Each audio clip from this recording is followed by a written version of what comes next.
I'm interested in is not technology. I mean, I'm interested in it, but what I'm going to talk to you about, what I think about, is how to be alive. That's actually the title of my most recent book. Let me, show of hands, how many people here when they came in and sat down said hello and actually exchanged a few niceties with their neighbor? Raise your hand if you did. Okay. That, by the way, is not how to be alive, just so you know. Okay, so what we're told, every society has its myth, and part of our mythology is that there are three things that we have to chase after, and if we chase after them, we'll be happy.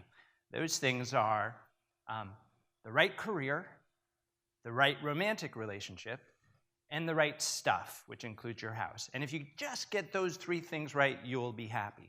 Two problems. One, it's increasingly hard to get those things. And two, it's not true. So that's a big problem. That's the bigger part of the problem. So I have been studying what I call life questers. These are people who are breaking away from conventional ways of life and looking for different ways to live in the world. So when Piers asked me to come and talk to you guys, I wanted to see if I could maybe talk about something that would actually help you, maybe not your career, I don't know, but help you as a person. And what I found with these life questers is this is actually a chapter title from my book, How to Be Alive, Success in Everything and Matters, that they had this one thing in common.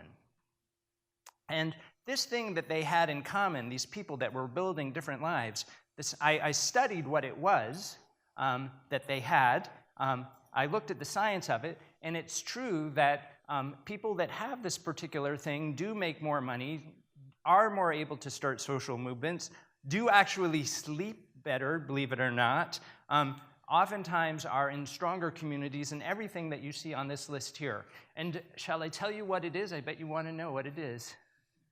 Basically, they have friends. And the thing about it is it's not the kind of friends that a lot of us in New York have, which is a lot of, think of as spokes of a wheel, where we're at the center of the wheel and we have a lot of different friends who aren't connected to each other, or a lot of friends on Facebook. What they have is what we'll call an interconnected personal community.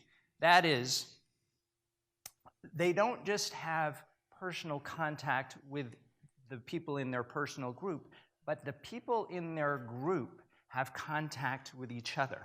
That is to say, what some of us might call community. Another thing that can help us with our success in life. So it turns out that the studies show also, first of all, that 6 to 12 friends is about the size of a friend group that we can actually manage. If you have more than 12 friends that you're trying to keep going at all the time, it uses too much of your resources and makes you, tires you out more or less. If you have less than 6 friends that you're not having enough contact. They did studies of teenagers that showed that suicidal ideation actually is less amongst teenagers whose friends, not just where they have this 6 to 12 friends, but if the friends know each other. Isn't that interesting? And if you think about why that works, that's because, so if I have 10 friends, but none of the 10 friends know each other, and I do one good thing for you, none of my other 9 friends know that I did a good thing for you. So they won't do anything really nice for me in return because I did something for you. But if we're all interconnected, then when I do something nice for you, then all of my friends also know.